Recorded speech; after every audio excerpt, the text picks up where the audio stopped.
Why New Zealand is being criticized for its zero COVID strategy. Prime Minister Jacinda Ardern announced a strict level 4 nationwide lockdown to contain the spread of the disease, a move that health experts from around the world have called archaic and misinformed. On August 17, New Zealand reported its first case of COVID 19 since February. 4 hours later, the country's Prime Minister Jacinda Ardern announced a strict level 4 nationwide lockdown to contain the spread of the disease, a move that health experts from around the world have called archaic and misinformed, and has earned the country the less than flattering nickname Hermit Nation. Despite criticism, Arden has insisted that the elimination strategy works, and she is not entirely wrong. In the early months of the pandemic, the very same strategy has been lauded by global health experts, as the country reported some of the lowest numbers worldwide. So, what made the country go from being a COVID success story to facing widespread criticism?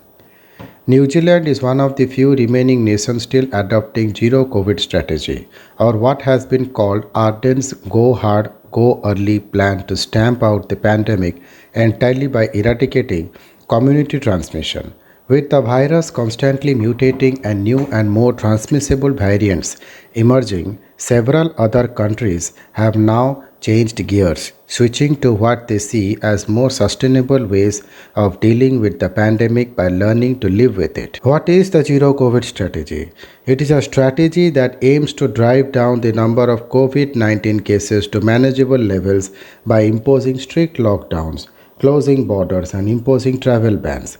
Initially, when the pandemic was starting to make its presence felt, Western countries, including New Zealand, adopted what is called an influenza pandemic plan, which is primarily a mitigation approach where they tried to strengthen their healthcare capacity to keep up with possible flare ups. This strategy eventually evolved into a COVID elimination or zero COVID plan. A similar strategy was adopted in neighboring Australia, where the government tried to stamp out outbreaks down to the last case at any cost. Australia, New Zealand, and several other Asia Pacific countries immediately closed their borders and set up quarantine hotels when cases started to rise. Apart from New Zealand, Hong Kong too has struck to zero COVID strategy, despite health and policy experts advising otherwise. In an open letter to Hong Kong's Chief Executive Carrie Lam, the European Chamber of Commerce in the island warned that its COVID mitigation strategy posed a grave risk to its reputation as a finance hub, and its residents were indefinitely trapped. But Lam maintained that the most important defense against the virus was preventing the importation of cases as far as possible.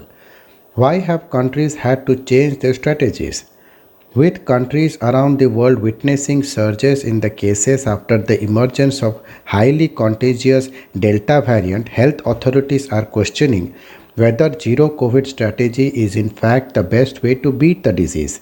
With vaccines being rolled out worldwide, some countries are moving towards fewer lockdowns and more freedom for citizens. The United Kingdom has vested most of its faith in its vaccination, lifting almost all pandemic restrictions and even allowing fully vaccinated people from the US and Europe Union and some other safe countries to begin traveling to the UK without quarantining. The country is also deploying rapid antigen home testing, which allows people to ascertain their own risk to others before venturing out into crowded streets. France too has taken a step towards returning to normalcy, issuing health passes to vaccinated people to enter restaurants, bars, and public transport. Early in August, risk averse Singapore announced it was easing out its COVID zero elimination stance towards a new normal where the virus is seen as an endemic problem. In Australia, where a record surge in COVID cases was spurred by the Delta variant, some local leaders are accepting that the country will have to learn how to live with the virus and shift its focus from cases to hospitalizations. Under our national plan, when we start hitting the 70% and 80% vaccination targets, we can start claiming back that COVID has been taken away from us. And when we do so, we must not be intimidated by the case numbers that will inevitably increase. New South Wales Premier Gladly Berejiklian wrote in an op-ed published by local media. Calling the elimination strategy absurd, Australia Prime Minister Morrison said it was important to adopt a more evolved approach to tackling the pandemic. COVID is a new, different world. We need to get out there and live in it. We can't stay in the cave, and we can get out of it safety, he said. New Zealand's own COVID 19 response minister, Chris Hipkins, has questioned the sustainability of a zero COVID strategy in the face of the Delta variant. So, how has New Zealand dealt with COVID so far? Last year, countries around the world were looking at New Zealand as a COVID success story, where lockdowns were swiftly imposed and tough border rules put in place, leading to considerable low cases.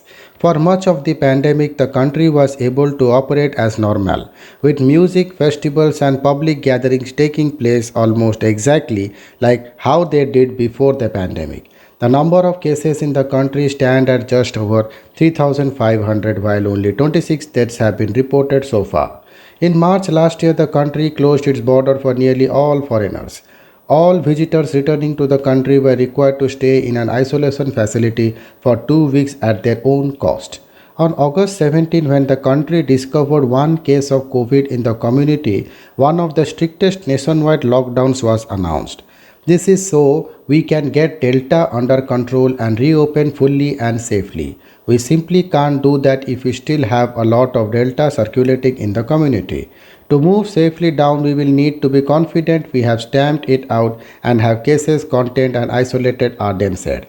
Under the level 4 lockdown, people will only be permitted to travel outside for essential reasons, other than they are expected to remain at home in their bubbles. Cases have been showing signs of dropping over the last few days. But as a result of these restrictions, many New Zealanders have not been able to meet their loved ones who have been stuck in foreign countries, unable to come back for over a year. The country's tourism industry is largest industry has also been hit hard. Overseas visitor arrivals slipped by more than 98% in January 2021 compared with a year before, CNN reported. Despite the hurdles, public support remains with the government according to recent survey. A poll by public polling company Sticky Beak found 84% supporters Ardern's lockdown policy. So why not switch to a more sustainable strategy? The main reason any other strategy seems out of reach at the moment is because the country's vaccination drive is taking place at a rather sluggish pace. Only about 26.7% eligible people have been fully vaccinated against the disease so far. In recent weeks, it has managed to gather some pace, but Ardern's administration warned that the country is also quickly running out of vaccine supplies. Thank you.